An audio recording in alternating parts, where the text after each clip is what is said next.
اعوذ باللہ من الشیطان الرجیم بسم اللہ الرحمن الرحیم۔ میں سید اعجاز حسین کاظمی آپ سے مخاطب ہوں۔ آج میں امام زین العابدین علیہ السلام کی دعا میں کیا جو نماز شب کے بعد پڑھی جاتی ہے اس کا کچھ حصہ آپ کو سناؤں گا، اور وہ حصہ ہے جہنم کے بارے میں اور اس آگ کے بارے میں۔ ہم کیا ہے کچھ بھی عمل کرتے ہیں، بہت ثواب کے ذخیرے جمع کرتے رہتے ہیں، ہم یہ چاہتے ہیں کہ بھئی ہم کو جنت میں یہ چیز مل جائے اور بعض وقت ہماری کوئی ایسی غلطی، کوئی بڑا گناہ، کوئی ایسی فاحش غلطی کر دے سکتے ہیں کہ ہمارے سارے اعمال خاک میں مل جائیں اور پھر جو ہے آپ جہنم کے اس میں چلے جائیں۔ تو جس طریقے سے ہم جنت کی خواہش کرتے ہیں اسی طریقے سے ہم کو چاہیے کہ ہم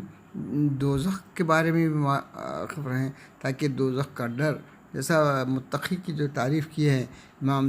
مولا کائنات نے اپنے نہج البلاغہ میں، انہوں نے کہا کہ جب متقی وہ آیات جس میں دوزخ کا ذکر سنتا ہے تو ایسا گھبرا جاتا ہے جیسے بالکل دوزخ کے قریب چلے گا اور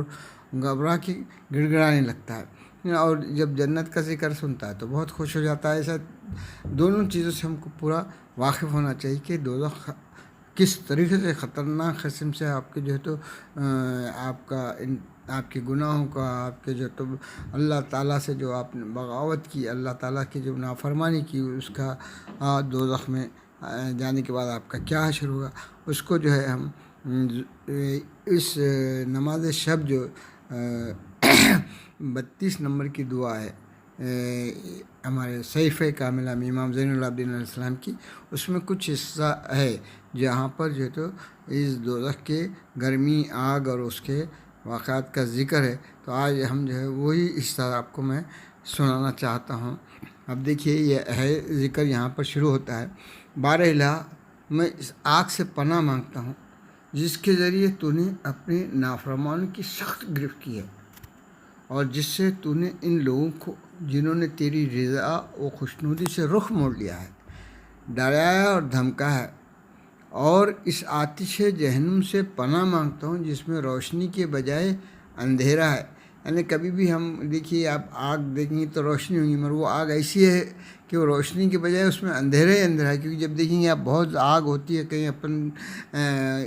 کنویں، تیل کے کنویں جل جاتے ہیں تو کیا ہوتا ہے پورا دھواں ہی دھواں جل جاتا ہے، وہ آگ بڑھ کے اتنی بڑھ جاتی ہے کہ دھواں، تو وہی بتایا جا رہا ہے کہ وہ جو آتش جہنم سے پناہ مانگتا ہوں جس میں روشنی کے بجائے اندھیرا ہے، جس کا خفیف لب کا بھی انتہائی تکلیف دے، خفیف بالکل ہلکی سی اس کا جھونکا آ جائے تو آپ جو ہے تو یعنی بالکل جو ہے وہ کیسا ہے، انتہائی تکلیف دہ ہے، جو کوسوں دور ہونے کے باوجود قریب ہے۔ یعنی گرمی و تپش اس کی اتنی ہے کہ وہ کوسوں بھی دور ہے، آپ یہاں اس کا جو ہے تو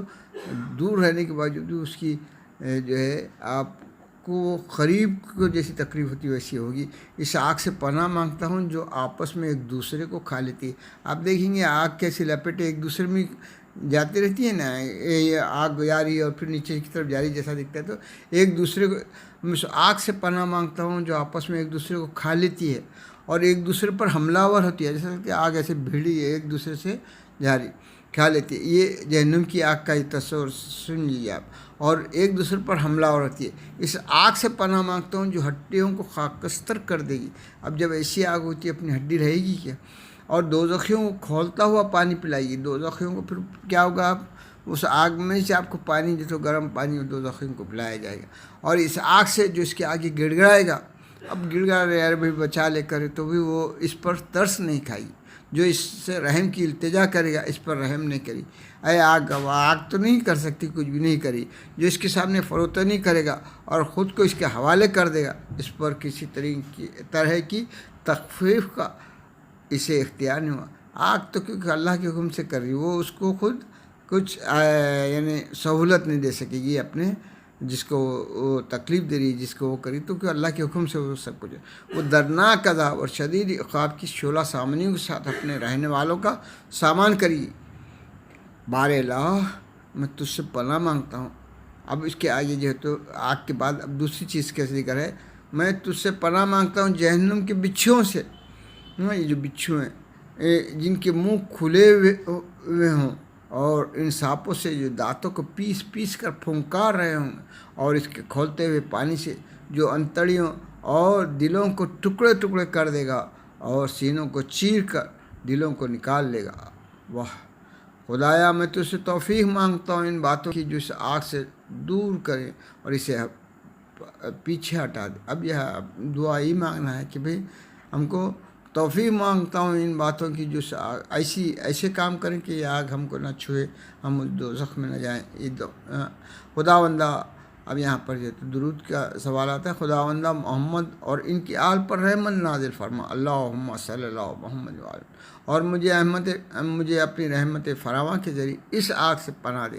اور حسن درگزر سے کام لیتے ہوئے میری لغزشوں کو معاف کر دے اور مجھے محروم اور ناکام نہ کر۔ یعنی جب آپ کو معاف کر دے گا اللہ توبہ استغفار کے بعد، تو آپ اس آگ سے بچ جائیں۔ اے پناہ دینے والوں میں سب سے بہتر پناہ دینے والے خدایا، تو سختی و مصیبت سے بچاتا، اچھی نعمتیں عطا کرتا ہے،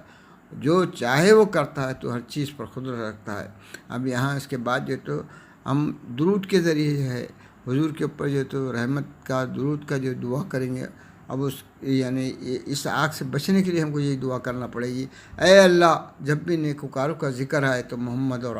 ان کی آل پر رحمت نازل فرما، اور جب تک شب و روز کے آنے جانے کا سلسلہ قائم رہے تو محمد اور ان کی آل پر رحمت نازل فرما، ایسی رحمت جس کا ذخیرہ ختم نہ ہو، جس کی گنتی شمار نہ ہو سکے۔ یعنی یہ سب درود اس طریقے کا درود ہونا چاہیے ہم کا، اللہم صلی اللہ محمد وعلی محمد، ایسی رحمت جو فضائے عالم کو پر کر دے، زمین و آسمان کو بھر دے۔ خدا ان پر رحمت نازل کرے اس حد تک کہ وہ خوشنود ہو جائے، اور خوشنودی کے بعد بھی ان پر اور ان کی آل پر رحمت نازل کرتا رہے، ایسی رحمت جس کی کوئی حد نہ ہو اور نہ کوئی انتہا، اے تمام رحم کرنے والوں میں سب سے زیادہ رحم کرنے والا۔ اس دعا کے واسطے سے ہم سب کے لیے دعا کرتے کہ یا اللہ ہم کو جہنم اور دوزخ کے آگ سے بچائے